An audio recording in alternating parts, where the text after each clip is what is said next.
This video is sponsored by XBloom and its new XBloom coffee machine. Stick around till the end of this video to learn more. So this probably doesn't surprise many of you, but I am an iPad user, and that is one of those areas where I don't really mess around with a lot of other tablets. Mostly because there really aren't a lot of other good tablets out there. There have been a couple, but it doesn't matter. Past the testing period, I almost always go back to the iPad, specifically the iPad Pro. And I think a lot of people, whether you're an Android fan or an Apple fan, I think a lot of people all just kind of agree that iPads are the king of tablets. Certainly sales agree with that. But that doesn't mean that there aren't other really good tablets out there. And I think over the last few years, Samsung has really nailed that market and has been picking up a lot of customers. And it starts with the Tab S series, specifically the Ultra. Last year was the first Ultra tablet that I've ever used, and this year is the new Tab S9 Ultra that I've been using for the last week or so. And honestly, I really, really love it. It's everything that I want in an iPad. Software is up for discussion, and I'll talk about that in a minute. But in this video, I'm mostly just going to give you, from an iPad user's perspective, the things that I like and the things that I don't like about the Samsung Galaxy Tab S9 Ultra. So let's start with one thing that I like, and then I'll give you one thing that I'm not a fan of. But we'll start with the actual biggest part of this tablet, and that is the display. This is a 1848 by 2960 resolution, 14.6 beautiful big ol' OLED display. I love it. It looks amazing. The iPad Pro is kind of the baseline for this video, so I might reference that a little bit. This isn't a direct comparison, but just for perspective, that has I don't know the dimensions, but it is a 12.9 inch display.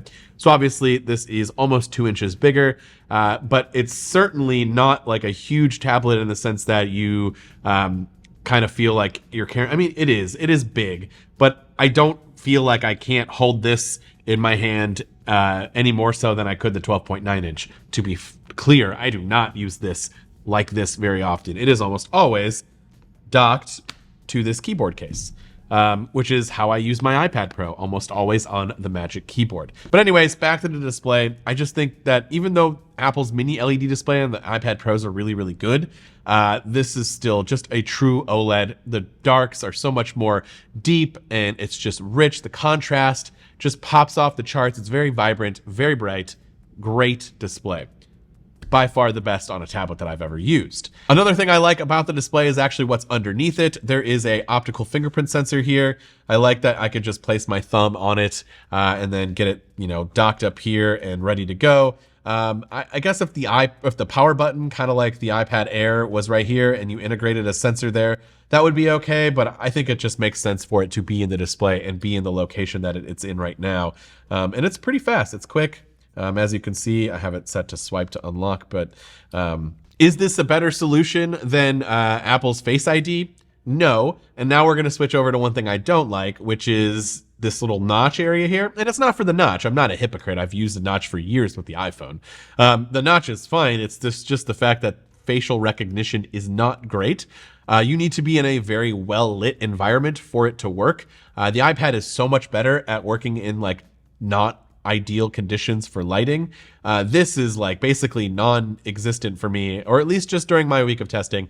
It hasn't been good in darker situations. Obviously right now I can tap and it's getting takes a little bit. It's not as fast as Apple's Face ID, which is fine. It doesn't have nearly the same stuff going on here in that notch like the True Depth camera system has, but I'm glad that you have a backup with the fingerprint sensor. But I prefer the fingerprint sensor just because the facial recognition here is not as good, which is obviously the one thing that I do not like. Switching back to something I do like, and it's sticking in that same area. I love that the camera is horizontal. Apple started to do that with the iPad, but they haven't done it to the iPad Pros yet, which is where it makes sense for the cameras to be in a horizontal position.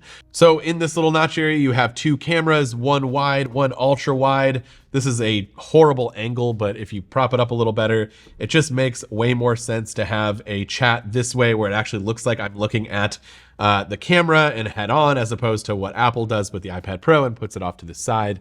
So that is a nice little touch there and something that I do like. So we just did something something I like, so let's go back to something I'm not a fan of, and that is the keyboard cover.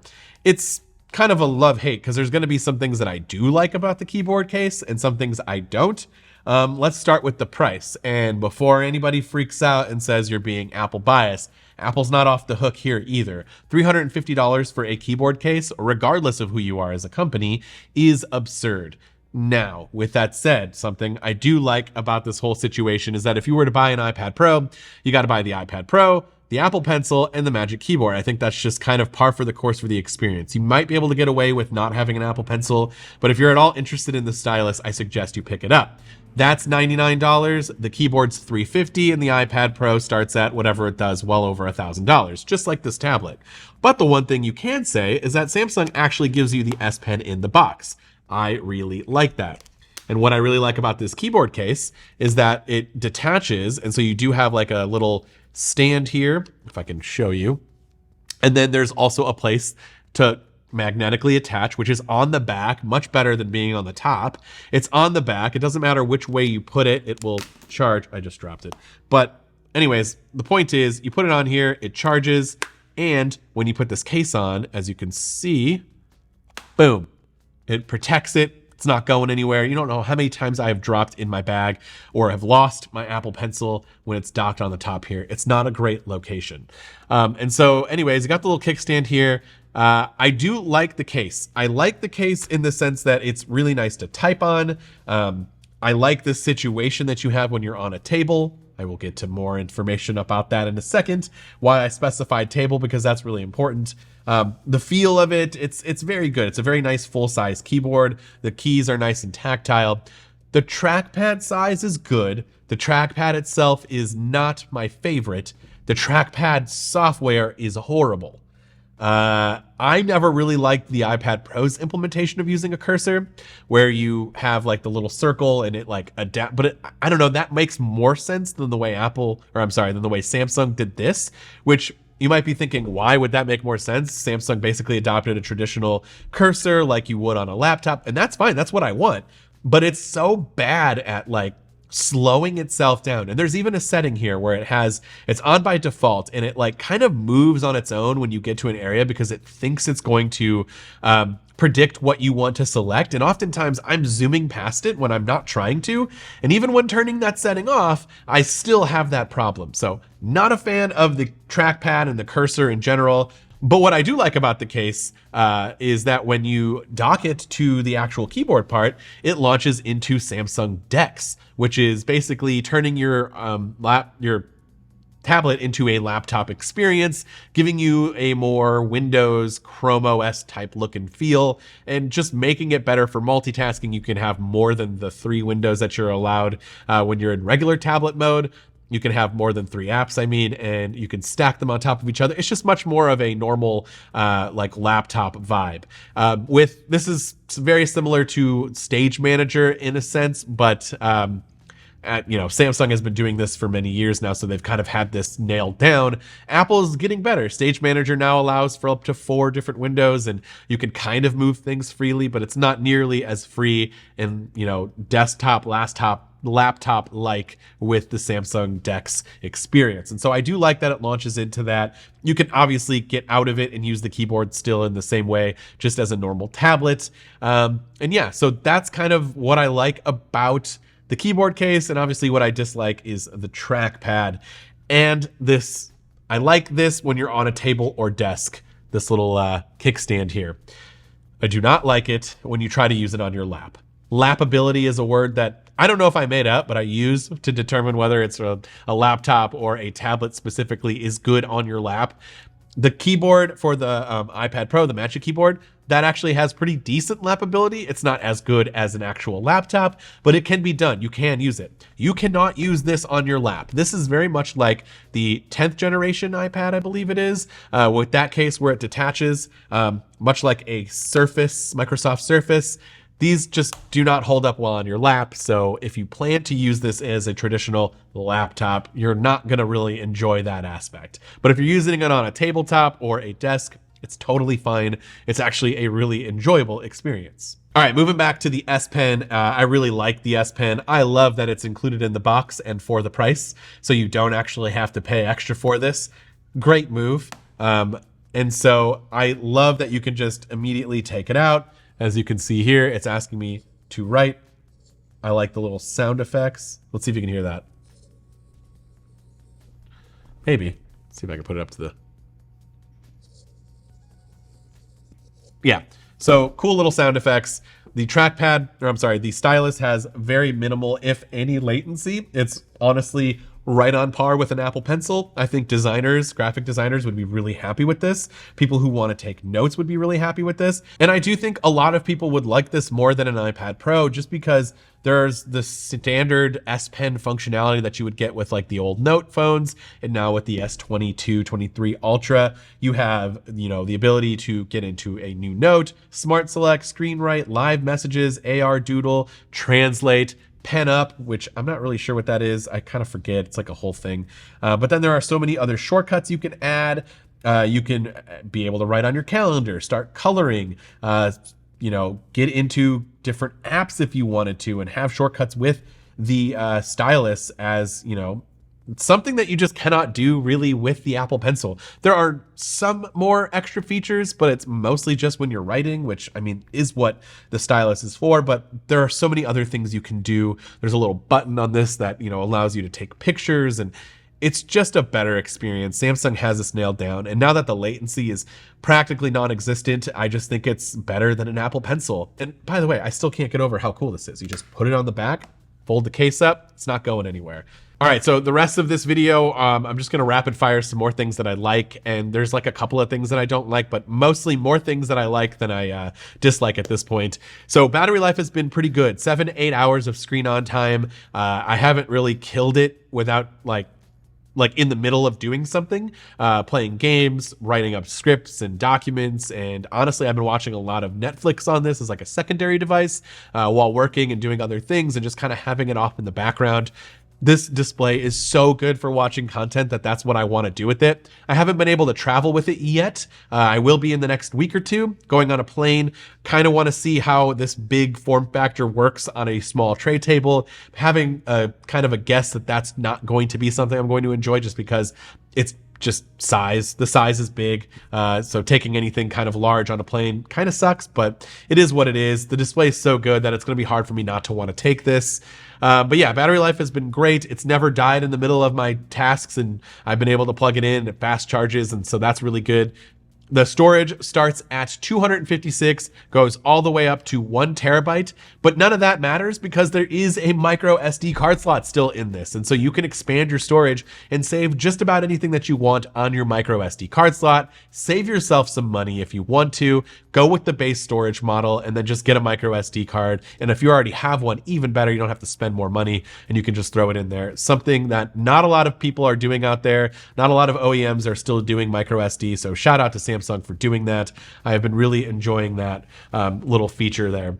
Another new feature for this is that it's IP68 dust and water resistant. Kind of a weird thing to have, but I guess that's cool if you're like somebody who uses this tablet while you're cooking, or, you know, maybe you're out by the pool, or maybe this is your new bath time tablet and you want to prop it up on a little bath shelf, and you know, a kid walks in, accidentally knocks it over into the bath. You don't have to worry about it. This can be submerged in water, which is wild to think about for something this big. And then inside, the performance has been excellent. There's a Snapdragon 8 Gen 2 processor. You can get 12 gigs of RAM for most models, or 16, I think, with the top tier model. 12 gigs has been just fine. I have noticed no lag or performance issues. Same with the iPad Pro. They're both great. My only other real issue is just Android as a software for tablets. It's not always been the best. Samsung has been doing this for a little while, so they've gotten a lot of their own first-party features down and have been able to, you know, take advantage of large screens and do a really good job. In tablet mode, like I mentioned, you can have 3 nice, big, beautiful apps going at the same time. If you go into Dex, that's another way that Samsung has been improving and making this a great productivity tool. And my favorite thing to use, honestly, over the last week. I use a phone.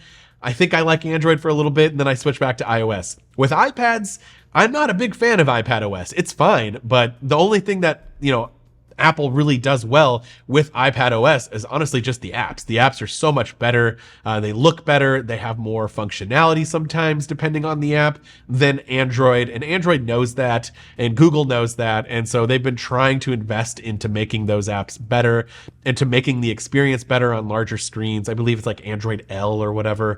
But Samsung's doing its best, but sometimes I'm just not a fan of the way Android looks and feels on a large screen. But overall, it has been great for me for the most part, and I've absolutely loved this. The price is not ideal, but it's just priced in line with the iPad Pro. So would I say maybe get the Tab S9 or S9 Plus or whatever they're calling the other two? Yeah, that's probably a better buy, but I really like the Ultra. It is a powerhouse, and I've been enjoying it so far over the last week. An iPad user enjoying Samsung. We can coexist. I like technology, and I'm loving this one. But I would love to hear from you in the comments down below. What are your thoughts on this big, beautiful tablet? It's not much of an upgrade from last year's Tab S8 Ultra, but if you're coming from anything else, if you're coming from an iPad, even an iPad Pro, I've been gushing about how this display is, the keyboard, the experience. I've been gushing over it. So even you might think that this is a pretty big upgrade going from basically any iPad. So I would love to hear from you in the comments down below. And before we end today's video, I'm going to switch over to a different Dan wearing a different shirt in a different set to tell you about today's sponsor, XBloom, and its XBloom coffee machine. This is a capsule machine, but trust me, it's unlike anything you've ever seen before. This is a sleek and modern machine that's perfect for those who appreciate finer coffee moments. And guess what? The experts agree. It's the first machine that truly embodies the essence of third wave coffee. Now, my first impressions of this machine is that it is incredibly sturdy and very well built. Created by two Apple veterans, its elegant geometric forms and premium metallic finish is definitely a countertop statement, or just simply put, it looks amazing. These pods that the machine uses contain 15 grams of freshly roasted whole beans. Their curated marketplace features top roasters from the US, Canada, and Europe with new releases all the time. Each coffee is dialed in with its detailed brewing recipe in the NFC tag on the bottom of the pod to bring out the best flavors. And the biodegradable material made from sugarcane is the sweet finishing detail. It's super intuitive to use. There's no complicated screens or buttons, just scan, pour, and tap. Usually it takes even a professional 5 to 10 tries to get the coffee's flavors right. All of those are taken care of and stored in the NFC, and XBloom is able to execute it perfectly every time. You can guarantee that you're now drinking this particular cup of coffee at its finest flavor.